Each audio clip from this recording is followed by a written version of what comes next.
Everybody. Welcome to our colorful conversation. Today we're going to be talking about future-proofing your career as we go into 2026 and beyond. I'd like to start by introducing Chris Conway, the President and CEO of the West Hartford Chamber. Good afternoon, everybody. As Kate mentioned, Chris Conway. I'm the President and CEO of the West Hartford Chamber of Commerce, and I would like to welcome you here to today's colorful conversation. If you've been around for the last 5 years, this is a program that the West Hartford Chamber facilitates through our Minority Business Network, which also celebrated their 5-year anniversary in 2025. So congratulations to the Minority Business Network for 5 wonderful years. I just want to give you a little bit of information about the Minority Business Network. The Minority Business Network champions diversity, visibility, and opportunity for professionals from underrepresented racial, ethnic, and religious backgrounds. Through focused events and initiatives, the committee provides a platform for minority entrepreneurs to share experiences, gain insights, and overcome systematic barriers. Signature programs like this one, Colorful Conversations, address disparities in critical areas such as healthcare, education, and employment, fostering an open dialogue and community-wide awareness. The MBN is a key driver in creating a more inclusive, supportive, and equitable business landscape in West Hartford. And as we mentioned, one of the areas is employment, and some of that is going to be touched on today. And this is going to be a little different than some of our other programs where most of the panelists today are all people that are active members of the committee. And today's program was born out of the fact that in our committee meetings, there's just these great dynamic sharing of ideas. And the committee decided to pull the curtain aside for this one and kind of let you see what these free-form conversations look like. Do want to recognize 2 of our panelists, Stephen King Jr. and Ja Johns, who are also founding members of the Minority Business Network. But all conversations need a gifted moderator, and I'm very, very proud to introduce Yvonne Alston from Indelible Impressions, who has been a very active member of the committee for many, many years, has moderated some of our panels in the past, including our Black History Month breakfast, and she will serve as today's moderator. So I'm going to turn it over to Yvonne's capable hands. Thank you, Kate and Chris. Happy to be here. Really excited for this conversation. And as Chris Conway mentioned, kind of pulling back the curtain on what is important, what we discuss when we come together to make a considerable impact in society, make an impact in the minority businesses in the greater West Hartford region. So with that, I am your moderator for today, Yvonne Alston, Chief Culture Architect, Founder, and CEO of Indelible Impressions Consulting. Stephen King and Ja, would you please introduce yourselves? Okie doke, good. I'm muted. Stephen King Jr., what's going on, everybody? Yes, one of the original founders of the Minority Business Network. I reside in South Windsor, Connecticut, husband, father. Currently, I'm a town councilor in South Windsor, Connecticut. I'm the first town councilor in their history. Thank you so much. Thank you so much. Let me see what else. First Black deputy mayor in South Windsor history. I'm a musician, so jack of all trades, master of none. But fortunately, I really enjoy seeing and helping everybody around me prosper, especially our people of color. So happy to be here. Excellent. Ja. Hello, everybody. I'd like to say I'm Ja, J-H, as in happy. I do quite a bit of work with Lewis Real Estate here in West Hartford Center. We actually own 2 commercial buildings, so I do quite a bit of property management and helping out with community relations. Launched a new business almost about a year ago from now with Razul Wallace and Letitia Douglas. One of the businesses is called RJ Enterprise, so really focused on conscious communities, where we're trying to create communities where people thrive, not just survive. It's more in the real estate realm. So we actually purchased some land in Norwich to develop a 54-unit affordable housing and middle income housing building, have some programming. We also have under the umbrella a couple of nonprofits. So one of them is House of Changes, that the first property and only property opened in November of last year. So we just had our 1 year anniversary. We also just had our first graduate. So the men stay with us from 6 months Oh, to nice. 2 years. Thank you. Thank you. So just trying to make an impact. We also been doing food distribution for over 3 months. So we pick up from a local grocery store and distribute to the men in the house. The house actually beds up to 8 men and is for forgotten about men who may have experienced incarceration, addiction, and/or mental health issues. So excited to be here. Thank you for having me. Looking forward to the conversation. Excellent. Well, I was so brief with my introduction. I Yeah, just right? gave like, I mean, my God, Ja. yeah. Since we're gonna pull back the curtain, we might as well get it in like we do. I mean, my God, Ja. Really? Yeah, some of us will. Yes. So, I'll say a little bit more real quick about myself. So, right? Well, we want to balance the scales a little bit. So, indelible impressions. I mean, come on, is dedicated to developing and advancing organizational culture. Our work really centers on driving accountability to help everyone thrive.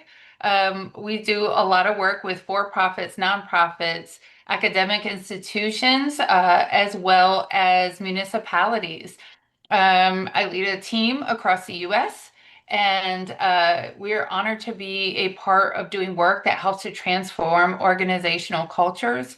We do workforce and leadership development, and we also engage in community convenings. So, facilitating conversations within communities and acquiring that data, providing reporting, et cetera, for that. And then I have a second venture called The Collective. We work with WNBA teams to help both women players as well as the coaches thrive, to develop both personally and professionally. So you're getting a very diverse perspective today from people who share some intersections of identity while also doing different things and making an impact in different arenas. So let's jump right in, since I'm going to be moderating this kind of behind the scenes conversation. Yep. So we know that based on probably the last 5 to 10 years, that workforce trends have shifted significantly. When we think about the pandemic, what that was like as an experience, and then the ripple effect from that across every sector, every industry, every geography on a global scale, we've understood that there is not only a significant shifting in how that shaped careers, but specifically for minority and marginalized communities. So having that as a backdrop and a framework for your particular industry and sectors, how has those workforce trends really changed what employers, clients, and customers might expect? So you said 5 to 20 years, I think. 5 to 10. 5 to 10. But Okay. namely, if we're pivoting off of the pandemic, so 2020 and Yeah. 5 years. Yeah. Okay. So 5 to 10. I was going to say before the pandemic, I think we're really going to pull the curtain back. And I always think in terms of my son, Roman, and he's 15 now, 16 in January, and where we were 16 some odd years ago. And that is when the depression hit. Depression, recession, whatever. And there's a reason why I'm bringing that up first, because it was, I think at that time, because I was a stay-at-home dad for 2 years, that the game kind of shifted. I had a Penn State degree, UConn MBA, all that type of stuff. I knew a lot of friends that did, but jobs started to, I don't want to say decrease, because at that time I was a recruiter, technology recruiter, and the space started to constrict a little bit in regards to who was being hired, why we were being hired. We were working hard, we were playing hard. Cass was making a lot of money back then. That's the 2010 era. And I don't think really people were concerned. The biggest thing, and it's coming full circle. Two things. One, if you do find a new job, well, do we want to hire this person? Excuse me. When you're looking for a new job, number one, do we want to hire this person because they may not want to stay with us because they make a lot of money where they're currently at and they're leaving, not realizing why they're looking for a new job. Because all the time it's not about money. Sometimes it's about family, so on and so forth. And again, we're just coming out of the recession, depression, whatever you want to call it. And then the other point was finances. And I would say another full circle thing, ageism. How old is this person? Do we got to remold them into what we want them to be, as opposed to getting somebody that really don't know jack, that we can pay, very low income, and then we can shape them into what we want them to be. So fast forward to now, again, to your 5 to 10 years, and I think we're hitting the same thing. COVID hit, it really changed the game. In regards to even this, I remember the first time, especially as a counselor, that's when people put the barriers up between each other. Nobody knew, let alone everybody was so concerned about security. Nobody even knew about how to do things via Zoom and so on and so forth. And anyway, in terms of COVID and in terms of the job spec, it became and is still a situation where you have ageism and you have people that have been in jobs that are making good money, but now more than ever, we're finding that you can't find a job in regards to the sector you were in. It doesn't matter. It used to be you wanted to get a technology job. And, that's when STEM really came about. But now, and I'm sure we're going to get into this because, again, this is how we do our conversations. I mean, I told my son, if you don't want to go to college, we already have a daughter in college doing her doctorate in nursing and all that, then you know what you could do, son, if you want? Go into, and this is what COVID showed us. Everything was hands-on. Go into HVAC. Go into whatever you can do that uses your The hands. increase of the trades, yes. Yes, the trades. Thank you. And that's where I think now more than ever, and we need to figure a way, even at 52, pivot. STEM is not where it was, and neither was with the advent of AI. We hit, a lot of us, because we were told, go to college, get your degree, you'll be good for life. And now that's just not the case. So we got to figure it out. Yeah, I appreciate your perspective about the trades. I think another factor that is significantly impacting that is the cost of advanced education. And so we have such a high percentage of students coming out with educational debt at the levels of home, excuse me, home mortgages.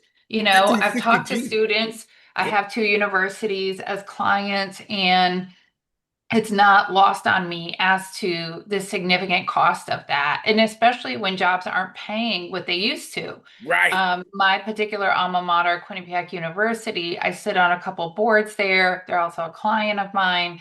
And one of the things that I see pretty continuously is this rising cost of education, but yet talking to students and finding out that even with an MBA these days, on the average, they're coming out maybe, depending on geography, making maybe $50,000 a year. When I first came out of Quinnipiac back in 1998, my first job, I was in the 70s, and that was without anything beyond the bachelor's degree. So what or experience. Well, I did have experience because I was wise enough to do multiple internships and to get part-time jobs so that I was prime candidate material by the time I graduated, so I could say, here's my education, and also here's the experience. I can add value from day one. But I do think that has had a significant impact as well on moving away from traditional college track and some what might be considered white collar professional career pathing into more of the trades. And then you layer in the proliferation of AI and some of the technologies kind of taking away those lower skilled, I don't like to call them unskilled jobs. I just don't like that framing as somebody who does culture work. So I will say lower skilled jobs that we do see where robots and technologies are replacing some of that human skill set. So now it's even that much more important to go back to figuring out how do we advance and upskill in ways in areas like the trades to do the things that the machines have not figured out how to do or have replaced us in doing.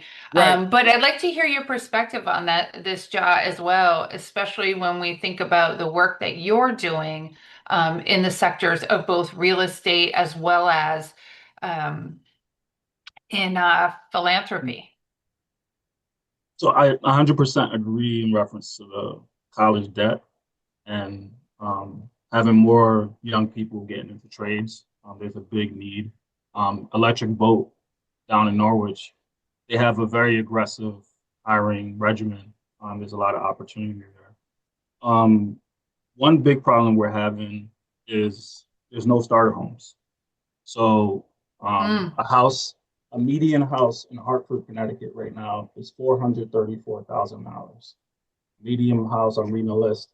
Yep. In Bridgeport, Connecticut, the middle house is $768,000. yeah. $395,000 in Norwich, and then Waterbury, 389,000. So you don't imagine what it is here in West Hartford. Um, and I was able to buy my house back in 2012. Yeah, thank God. Mm, Yeah. Plus, interest rates are yeah. much higher today than they were back in 2008 up until COVID. And then, so it's a lot harder between a combination of college debt, not having starter homes, and then on top of it, there's a lack of inventory.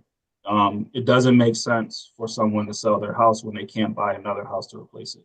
Right. So a lot of people are holding on to the properties. So it puts a challenge on development, puts a challenge in the Department of Housing, puts a challenge on Chaffo to figure out creative ways to add more Mm, affordability and increase in inventory.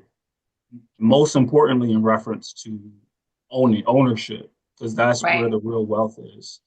You're not going to really build wealth renting. So, Right.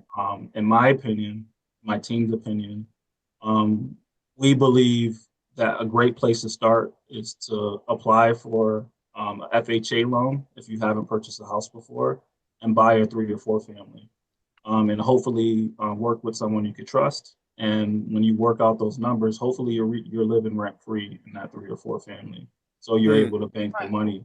It does come with responsibility, but it's a great way to start building out a portfolio and start building out wealth.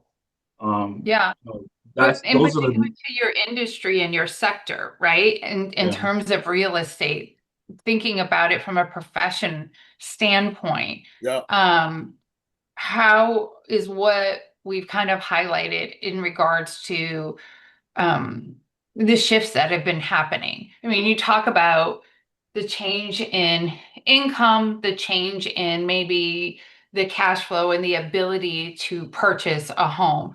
Yes, that impacts on the buyer side, but for you on the seller side, right? For you as part of a real estate agency or brokerage, rather, how is that impacting sales? How is that impacting marketing? How is that impacting? You mentioned inventory a few moments ago. Can you speak to that a little bit? Yeah, a lot less people are listing out their houses. The market has changed significantly since COVID hit in 2020. So it's a different game. But during that period, we had a peak. There was a lot of people moving into Connecticut from the Boston area, from New York, from all over because they can now work remotely. But as of 22, 23, you start seeing this trend. We saw some blips of the looks like it's going to get more activity. But from what I've seen so far, inventory is what it is, and we have to But let come me up with let me creative yeah, ways. let me jump in. Let me double dutch on this, Josh, just for continuity. What have you seen though as it relates to, are more people applying to be, because at one point everybody was trying to be Yeah. a realtor. I Yes. mean, Yes. prices Yeah. was going through the roof, so on and so forth. I didn't want to play in that game. I'll be honest. I barely take care of my own house, let alone trying to sell somebody else's. So what have you seen since, say, COVID to now? Because during COVID, if I remember correctly, only because I remember here in South Windsor, I mean, that's when stuff started to a little bit shoot through the roof, going through it. And I remember telling people, even here in South Windsor, to your point, yo, yeah, you're gonna get a lot of money, but if you don't got a place to move, what's your point? Right? But at the same time, I know there were a lot of people that had got in real estate that unless they were in the position of what do you guys call rehabbing or whatever, Mm. you Flipping know, houses. yeah, exactly, flipping them. That's really where it became the money as opposed to trying to find people to sell the houses. Again, to your point, if you don't got a place to move to, then your house is not selling, you're just sitting. And that's when people started to reinvest in their homes. But have you found that more people are jumping into real estate now that maybe got a degree or whatever in economics? From my perspective, I haven't seen a big difference from 2023 and now going Mm, into 2026. Obviously 2020, 2021, there was a lot of people getting in because the game was a lot easier at that point. As it got harder, it kind of plateaued and normalized. You do see people do career okay. shifts Yeah. who are very skilled, very talented. I did a career shift. I pretty much got voluntold to come into this industry by Scott Lewis. Um, so, you know, if you have the desire and you have passion towards it, it can make sense. On the investment side, yes, there's a lot of opportunity on the investment side. Owning a brokerage on the Lewis real estate side for Scott Lewis is not easy because you're not moving as many transactions as you did in prior years.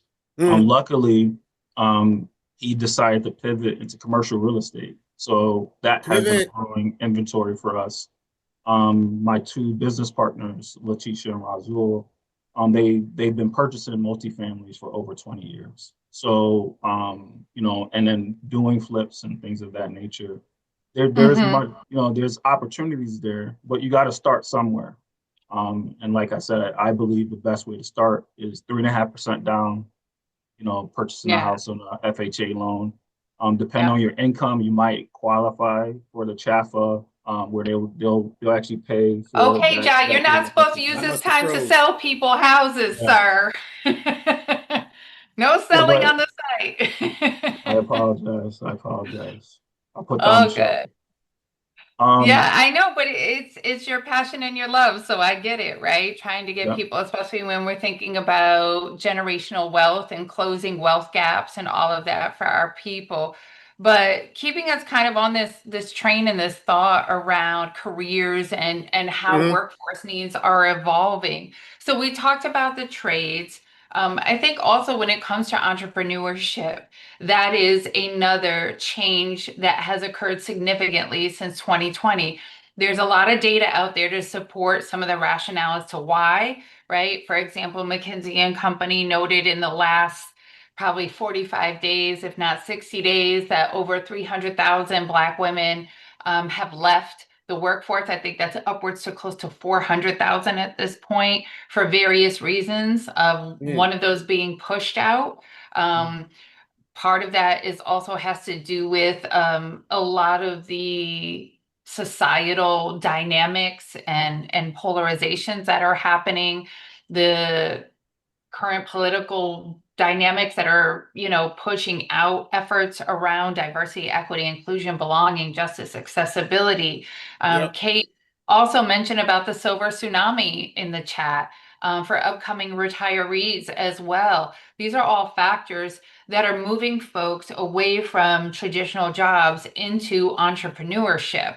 That wasn't necessarily my story, but it is the story for many folks. For both of you, what has that been like in terms of the entrepreneurship journey? King, I know at one point you had a business venture out in New Haven, a Yep. restaurant that I frequented Yep. a few times. That was fantastic.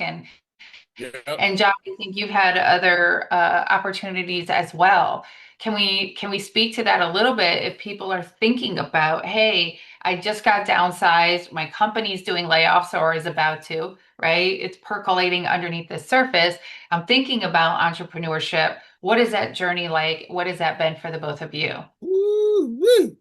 Uh, so, um, man, where to begin with that? So yeah, so I was an operations manager, something I always wanted to do of a restaurant down in New Haven.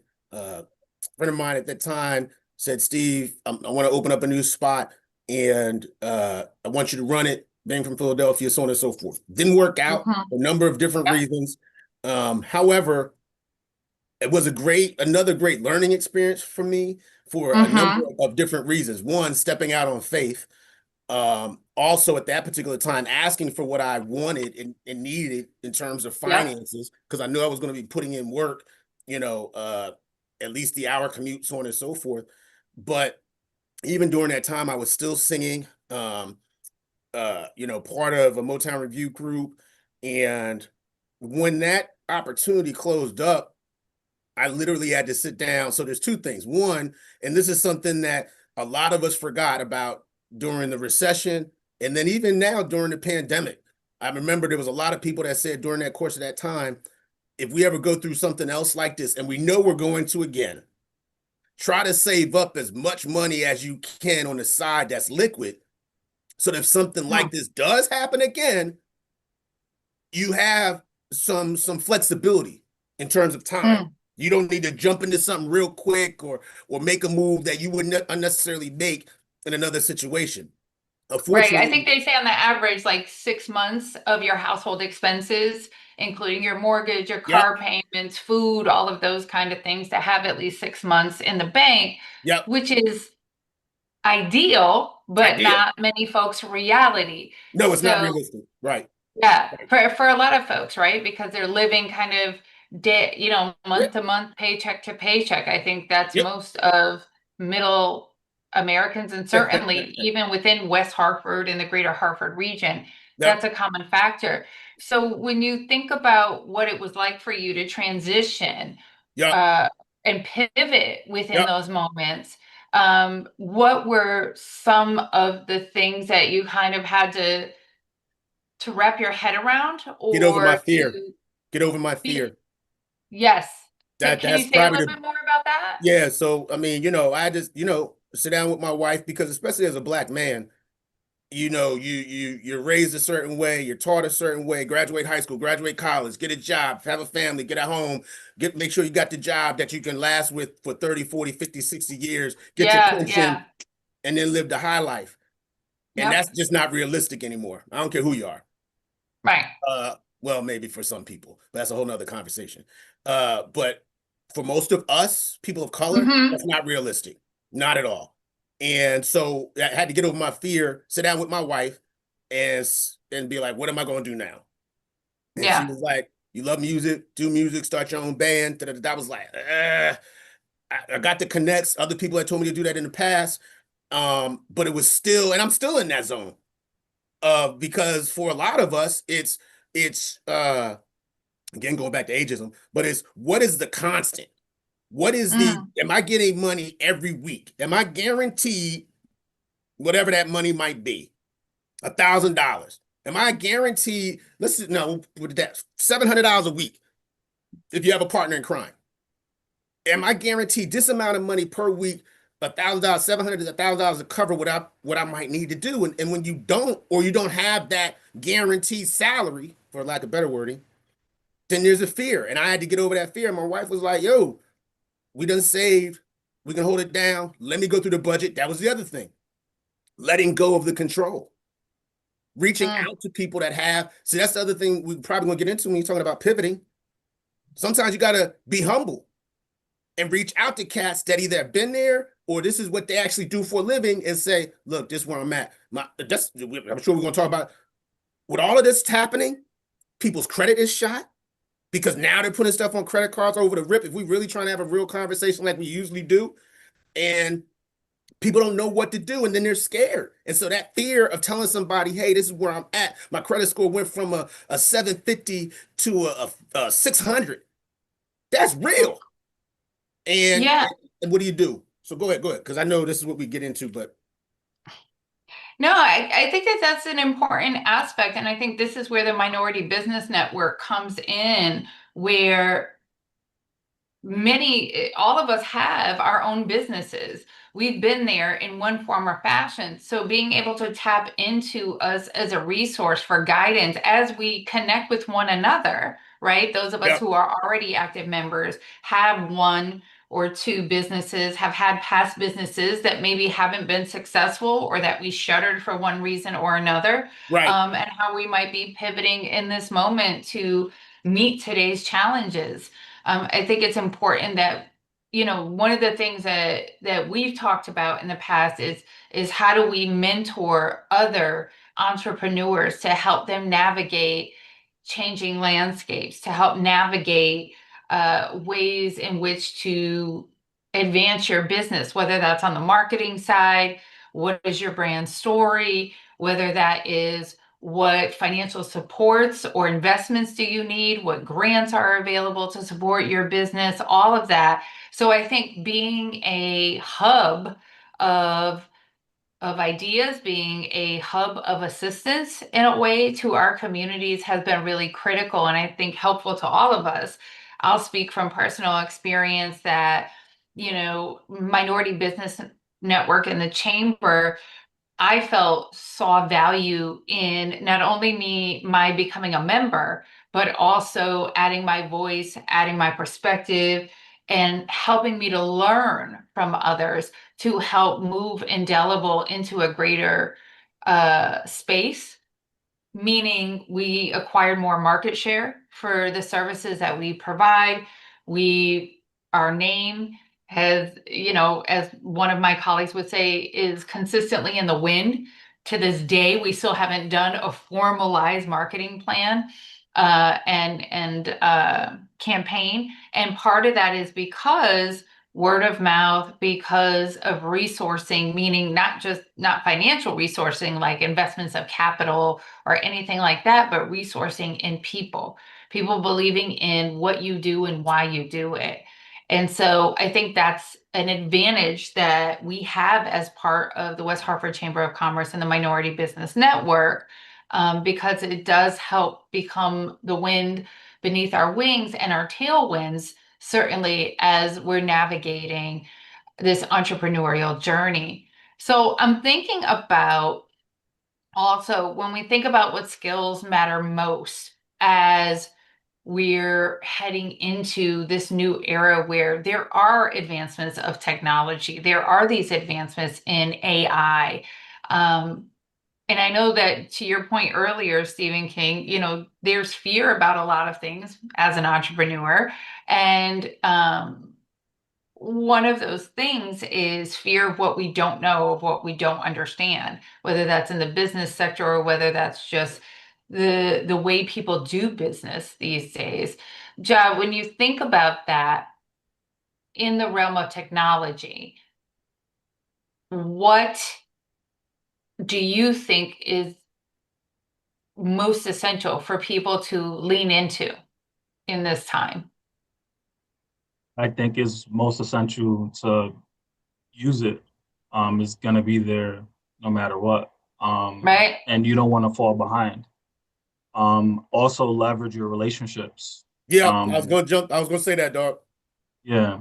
So leveraging your relationships so you can maximize what's out there and what's available, because every week there's something new popping in on whether it's OpenAI or Gemini or any other big platforms that's out there. If you're not leveraging it, you're just not going to be able to keep up with the times. For me, it's just jumping all in. I had the pleasure of working with a consultant. They had a few free classes based out of Middletown, STEAM training. And she actually has her whole staff. It's an AI Friday. So on every Friday, her whole staff is dedicated to doing stuff with AI, learning something new, teaching Nice. it to the group. Yeah. We believe that doing things in a community, more of a tribal type of way, is big because, you're supporting each other and then you can find each other's blind spots. To talk a little further about entrepreneurship, really understanding where you're at before you get into entrepreneurship is really important. Where's your credit at? Do you have access to any equity? Do you have a life insurance policy that you can leverage? Do you have Roth IRAs? Do you have family that will support you? Do you have access to a line of credit? So a line of credits is typically one of the easier things to get into So really understanding, and Oh, is I have your to beg to differ with you there on that one, my friend. why? Line Yeah, of yeah, credit, let's yeah, go. Go ahead. can we pause on that? Because line of Yeah. credits, I think, is a big issue for entrepreneurs, Okay. especially Black and Brown. Less than 1% of all line of credits are given to Black and Brown entrepreneurs. I mean, it's horrific. There are very few banks. Key Bank, as well as a few others, have special programs for that. But other than that, I mean, this is part of the reason why there's, and it escapes me in this moment, but one of the Black women who created a funding, a capital funding venture was sued. Yeah, yeah, Um, yeah. yeah, They're in Atlanta or and it is Chicago. now So, defunct because yep, people yep. were like, well, you're creating this fund and you're specifically They called it discriminating race. They called it racist. by yeah, by saying that you are only funding Black women. And she's Right, like, I created this fund specifically because Black women weren't being funded, right. because they were coming with their hat in their hand to banks and financial institutions asking for startup capital and weren't receiving it. So I think when we talk about lines of credit, it's really important to shine a light on the disparities that exist there, and what Yeah, can be done. I understand the disparity aspect, but you should still try to apply for it, Oh, and fight I for it. agree. I think you have So, to try, but I also think that there are inroads that there are barriers. oh So yeah. when we're talking about lines of credit and being accessible, they may be accessible to general population, but when it comes down to you bringing forward your credentials, your application, your credit score, right, which is critical to Mhm. you being able to get any type of line of credit or funding, there are significant challenges for people who look like us. I had excellent credit ahead of starting Indelible, and since I've had Indelible, and it was shocking to me of how many banks turned me down, or how Mm. many banks were like, hey, we want to use your house as collateral, or hey, we can only give you X amount of dollars. And I had a federal contract at the time, Mm. which is like basically gold, right? When I'm basically bringing to the bank saying, hey, I have a federal contract and I need this line of credit just to support, just in case, because of how the federal government pays. And even my own banking institution, which I won't name on here because it Yes. wasn't really their, I guess I could say it wasn't their fault, at least on a local branch level. But I didn't even get properly funded by a bank where I already had significant monies with, both for my business accounts and my personal accounts. So access to lines of credit and funding is, and then, a pretty well-known issue for us. So getting away from that, or perhaps, thinking about tapping into us who have had certain experiences, who can be hopefully a bit more directive of where to go and where we've had success. Like to take a step back even from that, only because I remember when we first started having this conversation, not this one in particular, but that catapulted this call, is the federal government had just chopped off through Doge hundreds of, if not thousands of jobs in the federal government, Virginia, all over the country, really. And now, past this prologue, when no money was found, no thievery, Elon Musk and Donald Trump, they're fighting cats and dogs like a broken, relationship. And I remember a lot of people, especially even in my own fraternity, we were like, because, people had a two-house income and they both work for the federal government and they both received letters that, you're about to get let go. And the fear was, and the anxiety was, what am I going to do now? And the catalyst for this call we are currently on was, how do we talk about, we're all afraid and we all need to find a way to pivot. And I think you even coined that at a certain point. And so I'm latching onto that because that's really what it comes down to. At the age of 52, I don't have a federal contract or anything like that, but let's just say, go back, I think maybe about a month or so, we were having this conversation that, Mm-hmm. what am I going to do now?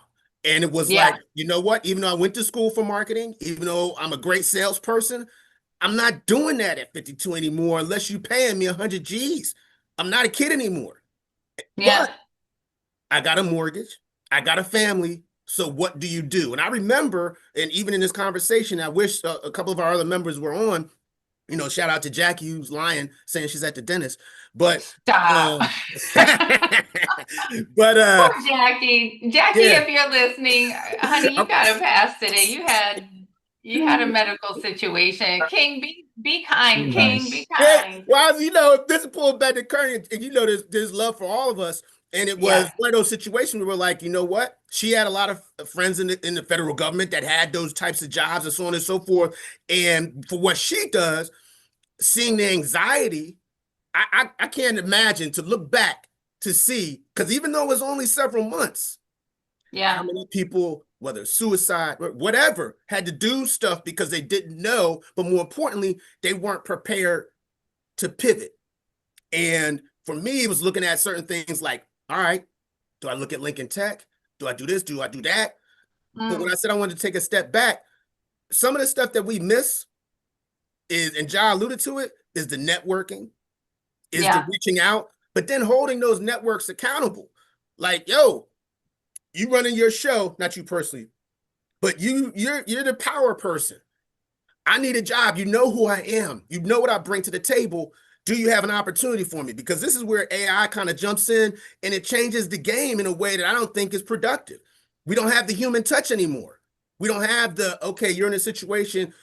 I know you can manage. I know you can do this. Let me help you through this transition, building that Hmm. loyalty. And so, where is that conversation in terms of making that pivot? Who do you reach out to that you can trust to say, hey, I need to get through this time?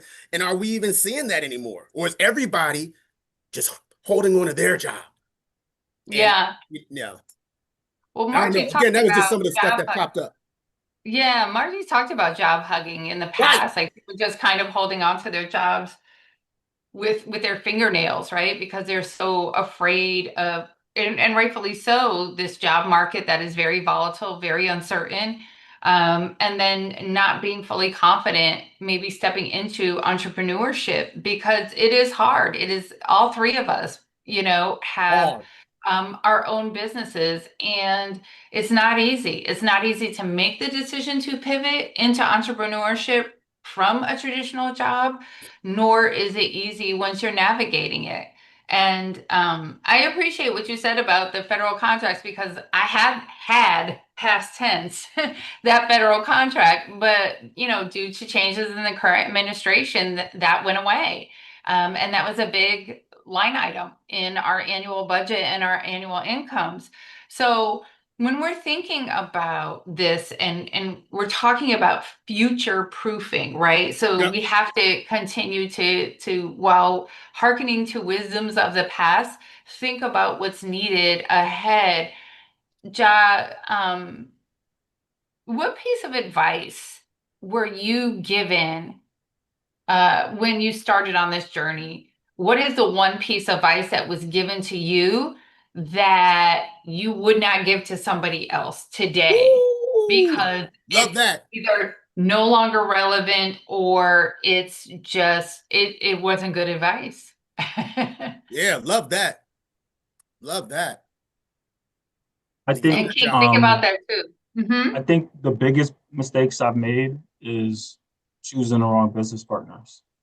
Mm, Alignment and clarity is very important. So making sure your core values align, and um, and then when I say clarity, there's transparency and communication. So when there is an issue or there's anything that needs to be communicated, it's out in the open and not hidden. So having those things is very pivotal in reference to being successful and growing and scaling appropriately. So you can make those pivots and you can scale properly. Um, Best advice I've gotten is really focusing on like where's your cash flows gonna come from and how quickly can you start, and can you just start small and get some cash flow going. And that's something I see in you, Yvonne. You've done very consistently in reference to being supportive and being able to help our clients and being able to do that and then be able to scale and hire people to be able to help build their futures. So that's been very, very impressive to see what you've done, Yvonne, over the years. I have so much respect for you. Stephen Thank you. King, Oh, you Lord. know, Here we go. networking expert, right? So when you have a problem, you need to be able to find an expert that can help solve it. And if you have friends, they'll give you advice for free. And then Right. hopefully you can do Good that point. in kind on the other way, on the other side. And just being Yeah. mindful of their time. So if they're going to take the time to give you the advice, try to receive it as quickly as you can and implement it. So you're maximizing that relationship. You don't want to tarnish it, and you want to make sure that you're really following through on that advice. And if it's not working, communicate that it's not working, and what can you do differently? Right. So really being able to measure and be as transparent and humble about what type of success you're having. But if you can hyper focus, especially in the beginning, on the cash flow and creating a strong budget, those things will really yield to a lot of success long term. Thank you. Thank you for Yeah. that. So Stephen King, so flipping that people- around, Yeah. what piece of advice were you given early on that you thought maybe was good sound advice then that either wouldn't be relevant today or didn't pan out the way that you thought it would?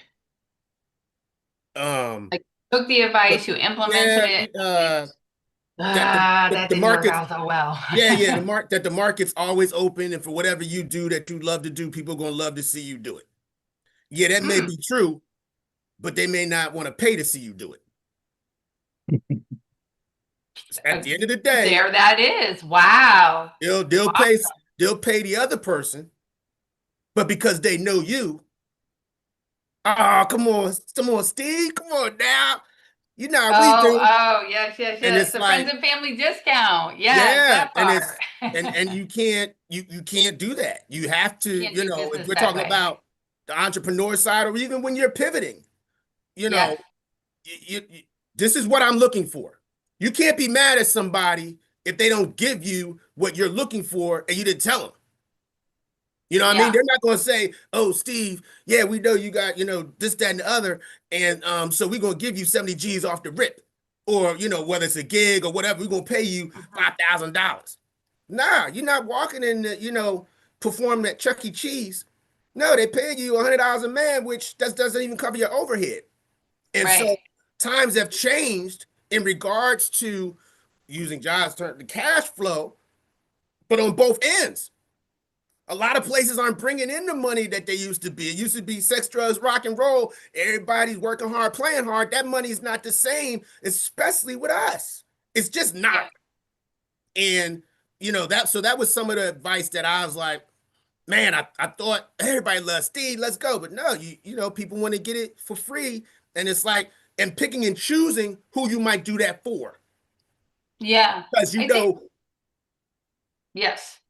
Yeah, later on. absolutely. Kate dropped in the chat about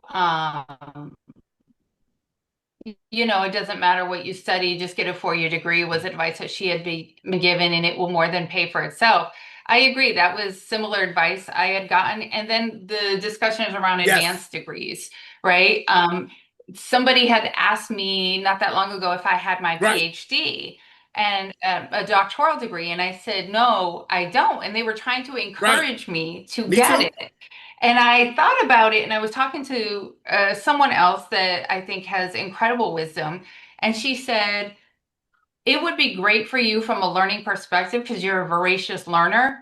But Yvonne, you're kind of already at the top. You're already a CEO. Well, like it's not necessarily going to bring you more money and more income, but it will because you are an entrepreneur, right? And I own the company and there's no 401k match. There's nobody else investing in education but me. So she's like, you're going to go into debt for a PhD that might not ever truly pay for itself. And so thinking about that advice, True. sometimes we're very quick to point people in that direction, to Kate's point about getting education and so forth. And that is great. But as an entrepreneur, especially as an entrepreneur, you may not have access to a lot of funds available to do that. While there are scholarships and things like that for entrepreneurs, it's still an out-of-pocket expense that you really have to sit down and do the math to figure out, am I actually going to recoup this in the acquisition of business or other opportunities that will make this worthwhile, adding to the level of stress and time constraint that you already have as an entrepreneur. And And so, everybody's life is not your life. Not to cut you off, but everybody's yes, life is not your life. So that person, and this covers a whole bunch of spaces, where that person is at in their life, that may help them. But even in regards correct. to my MBA, it was like, I remember being at Hobson Associates, full-time recruiter, making more money than I'd ever seen, you know, Yeah. whatever.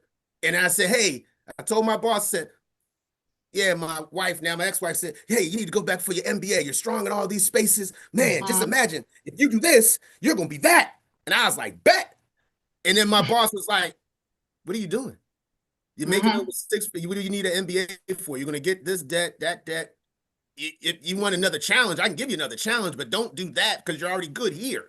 Stay focused in here Yeah. and strengthen that. And Yeah. the times changed. The times shifted. She, ex-wife, I got this debt, and it would have been good for her, and she meant Yeah. well, Yeah. but the thing shifted, and that was never a passion for me. Yeah. Even going to And back that, what John was saying earlier, when you love what you want to do, then you seek out what's going to get me to that place. That for me, yeah, looks good. But even now, and I'll admit I'm bitter about it. I got this debt. not bad. No, you're better. You're not, Yes, you're not, I I'm like the bitter better. you're not bitter. You're better. You're Uh, better for it. I'm it's a triple B. lesson. Yes, I'm blessed, better. Well, But you know what?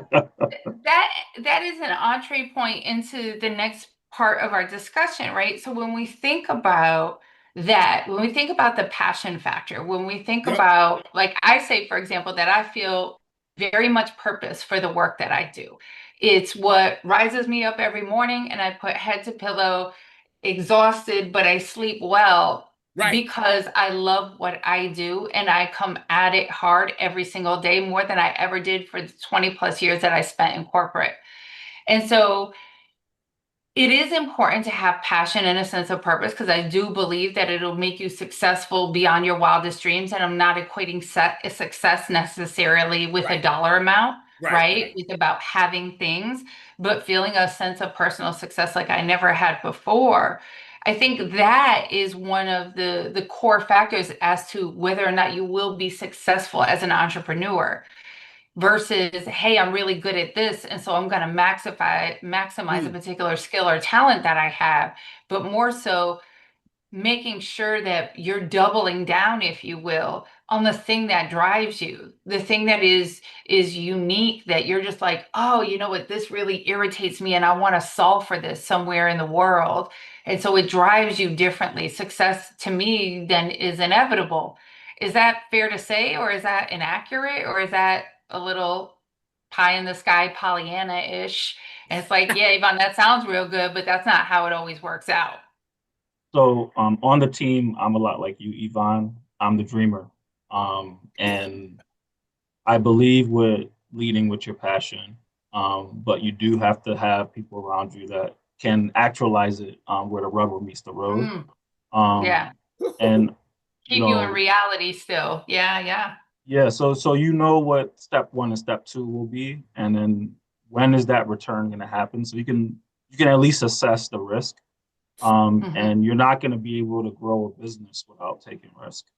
Yeah. Um, so all those things are very important, but in my opinion, you start with your heart, like what you're talking about. You start with your passion. You start with the fact that you're seeing a problem growing and getting worse. Like the gap between the haves and have-nots are getting wider and wider because of how expensive things are. The Mhm. price of lumber now is significantly more expensive than it Oh yeah, was back in 2019, and it right. continues to get more and more expensive. And that's everything. That's milk. So just to live is getting more and more expensive, your money's not going as far.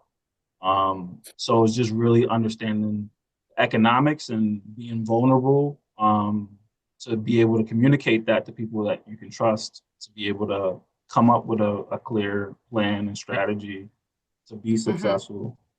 You were talking about future proofing in the last question. To me is like, let's say you have established business similar to yours, Yvonne. I think focusing on growing the business is the best strategy, but doing it in a wise manner. So one of my friends, what he did about 2 years ago, he decided he did all the sales for his company. So he was the sales guy. I think he had 10 employees at the time. And he decided, you know what, I need to hire someone to actually do sales with me. That was the best decision he made. He ended up 4Xing his overall production. And then now he's opening multiple locations, and he's looking at having 5 locations over the next 5 years. But again, it's more in that growth mindset. If to me, you're either growing or you're dying, but you have to have a clear strategy. And I always recommend finding mentorship, and investing. Like there's programs you can invest into that help you map out a clear business plan of what that looks like and find the holes and the gaps. So that's where I would encourage you to invest your money, is in those type of certifications that yield immediate return on your current business strategy. And a lot of people don't know they exist. I don't know all the ones that exist. No one does. There's no self-made millionaires. It's just you being open and humble enough to seek out the information and ask for advice, and just keep turning those stones until you find what you're looking for, and knowing and having the faith that is there. I want to jump in on that humble piece, because even Marjorie said, which I agree with, be flexible with the opportunities, recognizing that, and again, going back to the whole pivot thing, because a lot of people may not have the financial resources to invest like they would want to. But be humble and be flexible, because what may happen, and this has happened to me in past situations, that you may take that job that's unfortunately on in, I don't know, $17, $20 an hour. Let's just say, you humbled yourself to the point where you say, look, I'm gonna do the overnight shift. Nobody wants to work overnight. Everybody wants to work during the day, 9 to 5. But you know what? I'm gonna be humble and flexible and take that overnight shift. Because what could potentially happen, and this has happened to me, so I guess I'm going back on what I said earlier, but I'm still a little bitter, is that somebody said, wait a minute, you got an MBA? And I was like, yeah. Oh, man, did you know about this management program? Now, it's not something I ever wanted to do, but I was flexible and humble because I needed to do that. And again, we're talking about pivoting. I needed to make that happen. I couldn't be so focused on what I had to have that I wasn't flexible or humble if somebody were to say to me, hey, Steve, have you ever thought about doing this? I know it's not going to pay what you used to or whatever. However, if you get in and then show others, then you might shoot up, or you may find something else that you might be interested in that on first glance that you applied for a job, you might not have had the certifications, for example. But now somebody saw your work and they're like, we'll take care of those certifications. We need you over here because we see you're a great leader, or you're a great such and such. Yeah, being accessible. And what you're talking about, Stephen, is bringing a spirit of excellence to what you're doing, even if it's not your ideal opportunity, even if it's not what you want to be doing long term, because people will see that spirit of excellence, not to be misconstrued or conflated with perfection, because perfection doesn't exist for any of us. No. But if we're bringing our best to whatever it is that we're doing, there's value in that will be witnessed, and that opportunities may open up to you. I think what we're all kind of speaking about in general when we think about certain skill sets and future proofing our careers, and you hear this on just about every podcast and every article by Harvard Business Review and MIT and so forth, is resiliency, right? Is that one, the adaptability and the resiliency factor. And I think that those are important. For Indelible, even though it is grown well beyond my initial wildest dreams and imaginations for it, at the same time, my industry, if you will, took a huge hit over the Yeah. last year and a half. And Yep. so looking at the landscape and saying, what will employer groups be needing in the future, right? What do Right. they need right now? What will they be needing in the future?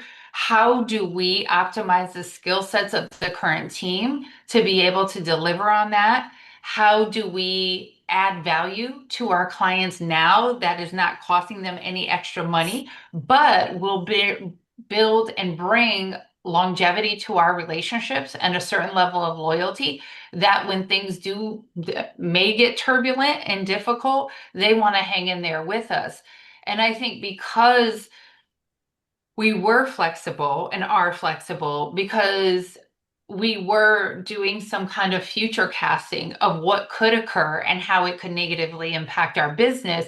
And we were providing that value add because it was a core value of ours. Yep.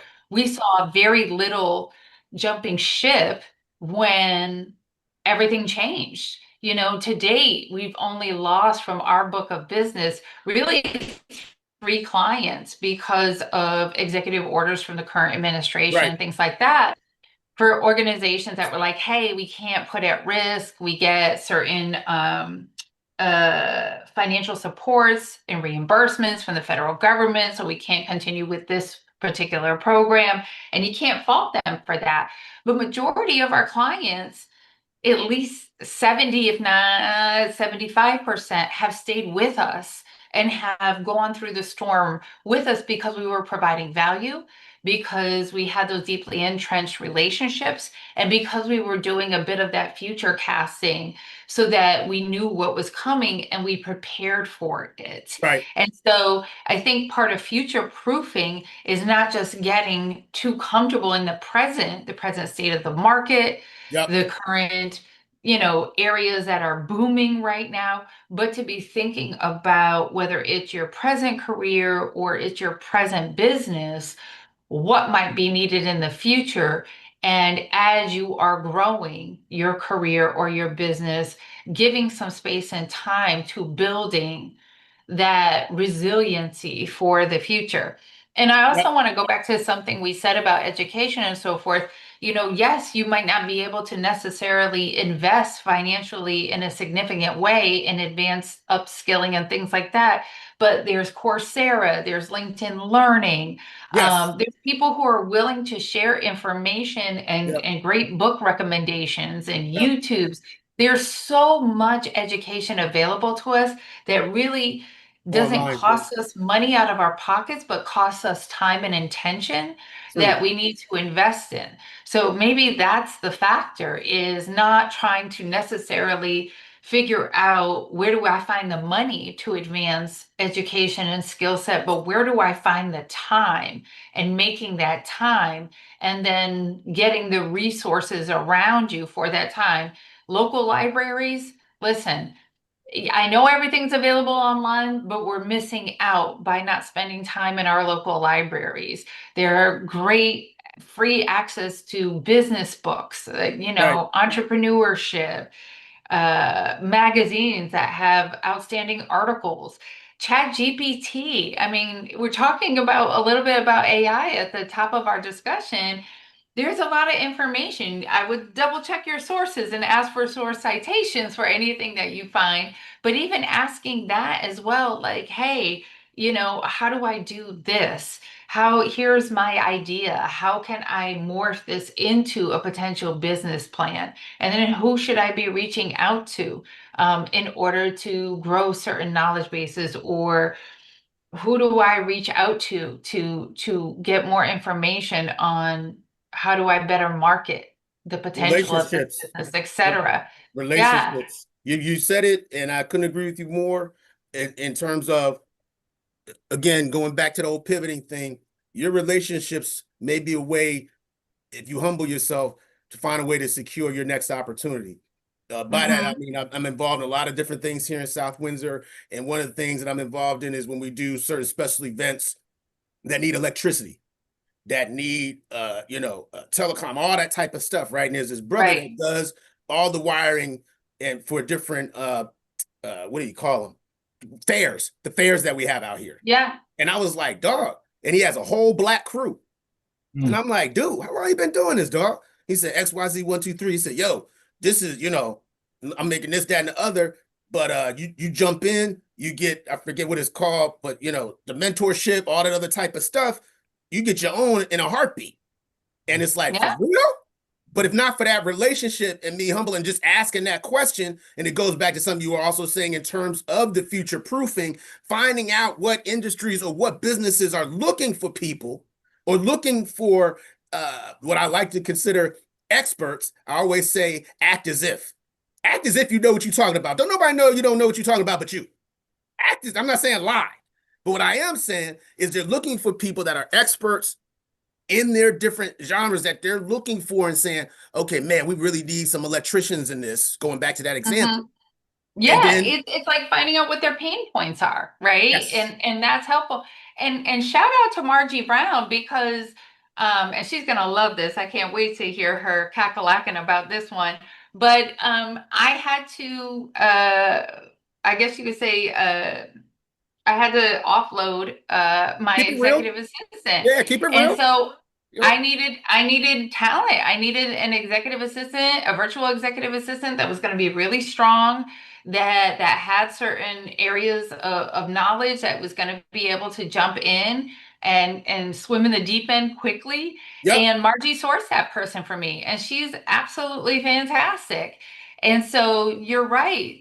This is where those relationships come into play, and not building relationships for the sake of leveraging them, but No, I no, dare no. say Yeah. being genuine in your relationship building, in your networking. And I think that pivots us to another perspective. I think we all network really well. Ja, I will Yep. say, sometimes, Ja, you are the king of networking. Like, I can't tell you the number of places I have been where either Ja has connected me with someone, somebody knew of Ja, and then Ja, and they always know Ja for the baseball cap and the blazer, or the sports coat. Ja, Right. who wears the baseball caps and the sports coat? Yes, that Ja.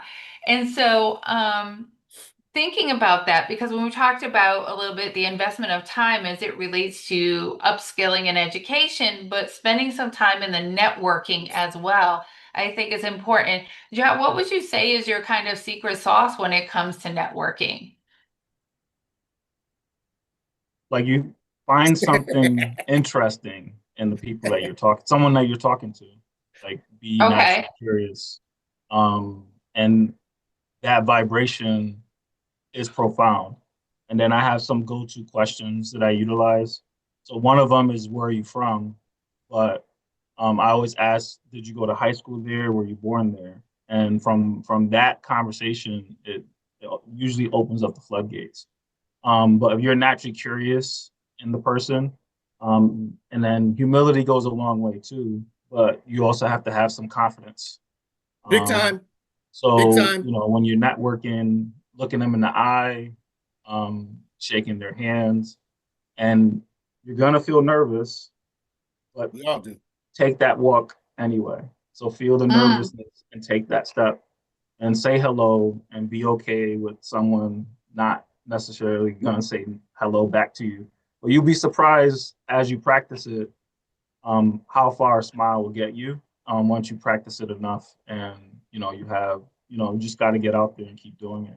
That's what the yeah. chamber is good for. That's what the Yeah. Yeah. chamber, I tell you, so Yes. many people, again, being in South Windsor, now he's waving. So, anyway, uh, you know, I got referred to West Hartford Chamber. My God, I think Chris might have just been starting.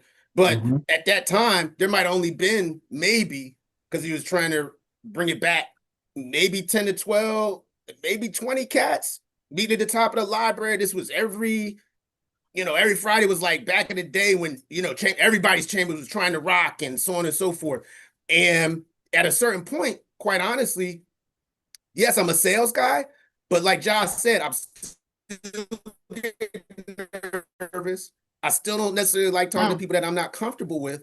But when I acted as if, and at that particular time I was in print design, I was the expert in the room about what I did. And so whether somebody needed it or not at that time, again, the chamber was very successful, and the best chambers usually are, where it's not based on, say, for example, like other services, I'll call it out like a BNI or something like that, where you got to pay for it in order to get it back, or you got to use me in order for me to use you, and then we're all both successful. No, sometimes it's the relationship piece that says, no, I don't do this, but you know what? Does. I know Yvonne. Yeah. Oh, you know what? I know Clark. I don't know what bank he's at right now, but I know that's what he does. Shout out to Clark. Yeah, you know, I mean, Webster, by the way. The curtain pull back. Yeah, right. Let's start pull back. I don't know what back Patricia at right, but I know she does this, right? And it's only because I acted as if I knew, and if somebody would say, "Man, I really wish I'm about to go to this trade show," and God, this. Hold on, and don't be afraid to bat. Hey, job, and put them in a chat. Hey, John, this is Steve. This is Yvonne. Don't be, don't gatekeep. I agree don't. with that. And don't. I like this part of our conversation too, because you're right. Networking is not necessarily intuitive. I loathe networking events. People who really know me know that I'm an ambivert, and that I get very overwhelmed by big volumes of people. Like, I can do it from the stage, I can speak from the stage, but when I'm actually having to go into networking events and all that, I get super nervous. I get a little tongue-tied, and I professionally speak for a living. But it's not always comfortable. And I've also found I don't like the performativeness of it oftentimes. So I'm used two things that both of you mentioned, right? Which is, one, curiosity. For me to ask people questions, not what do you do, but to ask them something interesting and start off an interesting conversation. Like, you know what? I'm curious, like, what are you reading right now? Or what series are you binge watching on Netflix, right? Things like that aren't necessarily focused on what we do, because I think that people are so much more than what they do. And then they feel a genuine sense that you're trying to connect with them as a human versus just connecting with them for business purposes.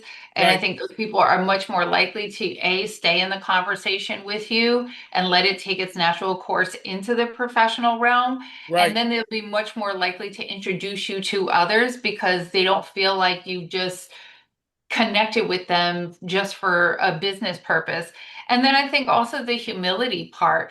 It's okay to be in a networking environment and to say, oh, I don't know what that is, or I don't know what that means, or wait, what is that acronym? You don't have to act like you have all the answers. People love to educate majority of the time. And so just using that humble curiosity, combining the two, right? That humble curiosity to ask questions that you don't necessarily need to go into knowing all the things. But I do highly recommend, if I were to give a piece of advice, for everything that you don't know what you do and know what value you bring. Because if you can do that, and we might frame it as the elevator pitch, you might find that those conversations stall out and people might move away very quickly. So if you spend time doing nothing else before your networking event, definitely take time to think about, how would I answer this question? If somebody asks me, what is it that you do? Or whatever. I like to frame it as, what value do you bring through what you do? And that makes people think a little bit like, ooh, that's a good one. I hadn't thought about that before. But no kind of answers to questions like that. And again, this is where AI is your friend. So you can go to ChatGPT and say, hey, I'm not great at networking based on this, and this that I say about myself. What could be, 3 great lines that I can drop about who I am and what I do, and practice that. You don't have to come up with everything yourself. This is where using your resources is to your advantage. Be timely, though. Be timely. One thing I learned a long time ago is recognize the time that, and you have to use yourself. when somebody leaves your voicemail, if people still do, how long do you listen? Or do Yeah. you just pick up the phone, maybe listen to see is it urgent or not, and then hang up and just call that person? As opposed to putting yourself out there, again, going with the pivot, because that's what you're going to have to do. You are no longer the expert in terms of what you are accustomed to doing for the past 10 to 15 years. You just got let go. You just got laid off. You just got fired or asked to resign. Your pivot is now, how do I say, and this is why the MBN is also very good in terms of relationship building and not worried about putting yourself out there, which is something else that you need to do. Put yourself out there. Make somebody say, yo, there was that dude or there was that girl. She was crazy. I remember her because of XYZ reason. Don't be what everybody is just because you think that's what people are looking for. You got to do Yeah, something stay that's, unique yes, be memorable. Not in and necessarily a authentic. negative way, but when Yeah. you're networking, have Yeah. your thing. And so what I used to do all the time, I still do it. Going back to the voicemail, is I will time myself. I am very conscious of time. And if it's not 15 seconds, 20 seconds, and you haven't gotten your point across, or what a lot of people don't do, again with your pivot, because a lot of you may be new to this, leave your name and your phone number and a way to get in touch with you at least twice on your call. Nobody knows who you are. Hey, what's going on? This is Stephen King Jr. I just wanted to reach out to you because I'm looking for XYZ reason. Again, this I is met you at such and such event. We yes. talked about blah, blah, blah. But Yes. again, this is Stephen King Jr. My phone number is 860-558.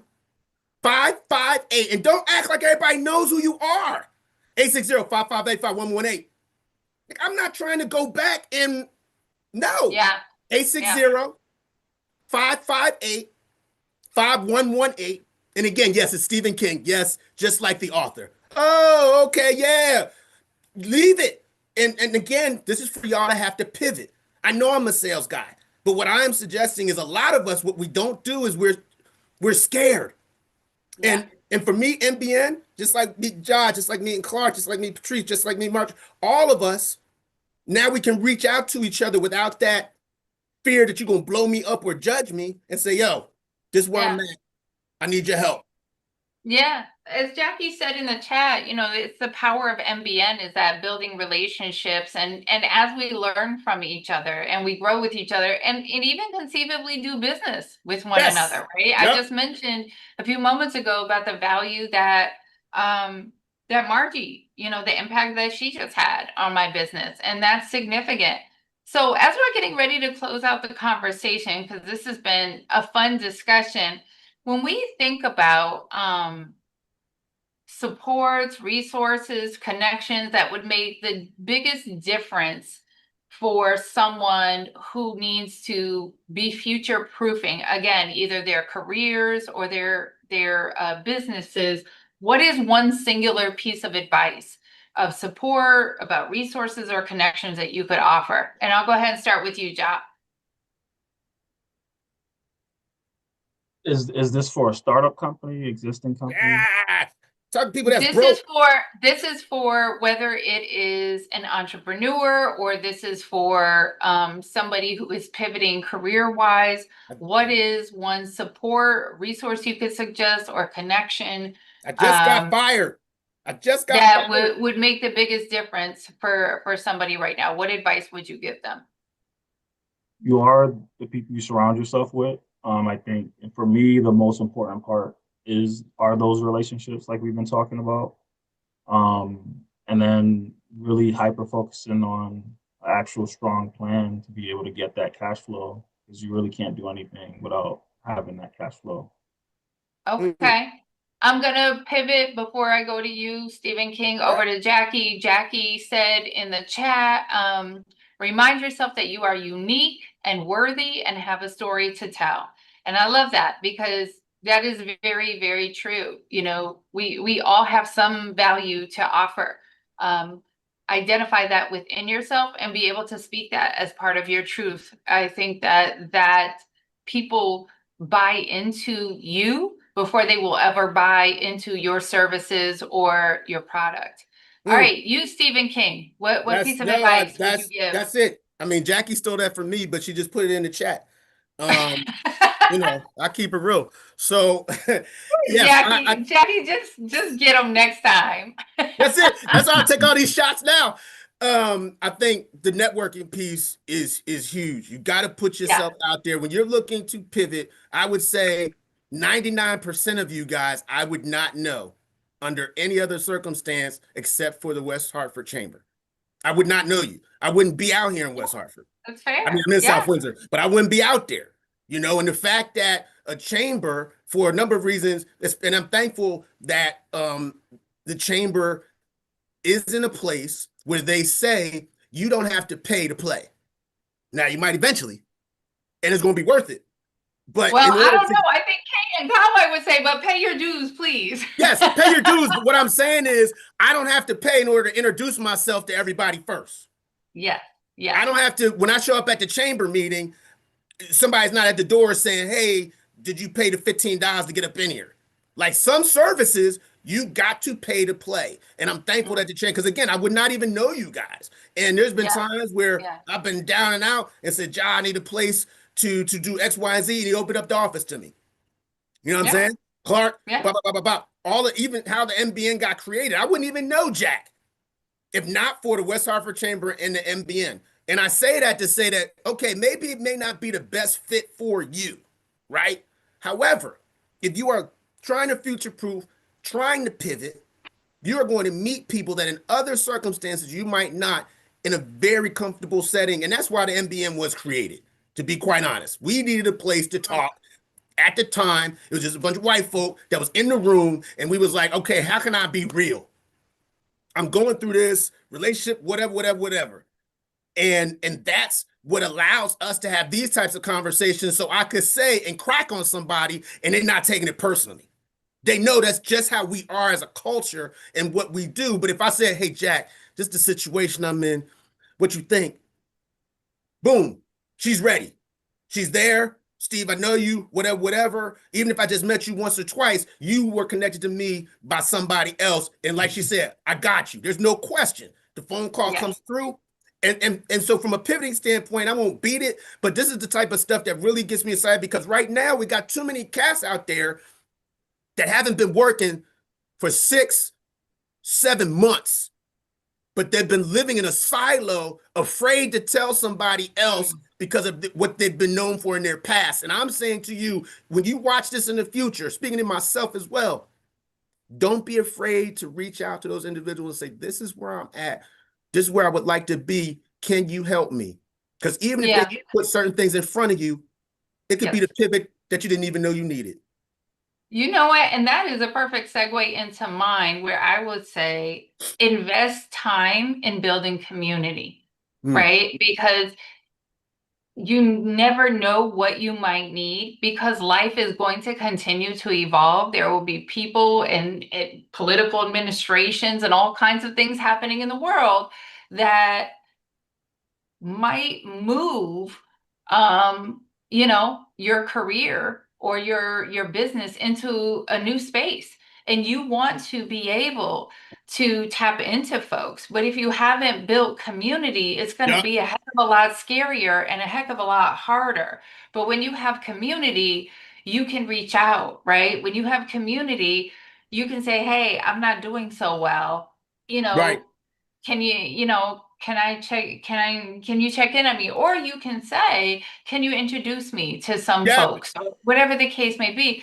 But I think building it authentically and not just being performative about it and not just being an extrapolator, right? Of just engaging with people and building community just for the sake of tapping into them in that way versus building authentic relationships that pour into you and that you pour into in reciprocity. And I think that that's really important. So I would say for anybody looking to future-proof their careers or their businesses, building community wholeheartedly and intentionally, but not performatively.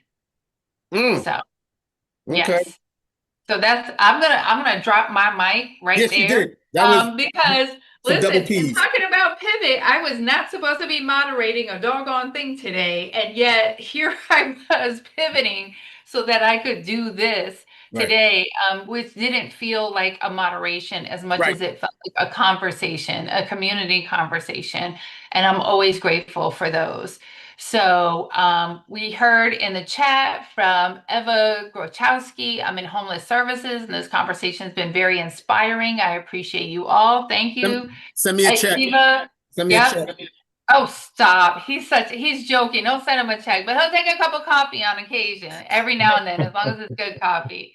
Jackie said, grateful for you are. Michaela gave us a clap up, so we appreciate that. Thank you. Thank you for being a part of this community. Thank you to Kate and Conway for creating a space for this. Yep. And thank you to you, Yvonne, for sort of guiding this conversation, and thanks to Ja and Stephen for participating. We love to hear your insights and your thoughts on these topics. That's why the MBN is such a fantastic place to be. And if anybody's interested in learning more about how to get deeper involved with the Minority Business Network or the West Hartford Chamber, you can always email us, info@whchamber.com. Stephen King, I'm going to say it again, info@whchamber.com. There it is. Like you said, you got to say it twice. Yep. And we look forward to future conversations. This was recorded. It will be housed on our YouTube channel. So if you didn't get to hear the whole thing, we will make sure that that link is made available as soon as we can. On behalf of the Chamber, once again, thank you for everybody who participated, and we look forward to the next events. God bless you. Good night. Thank you, everybody.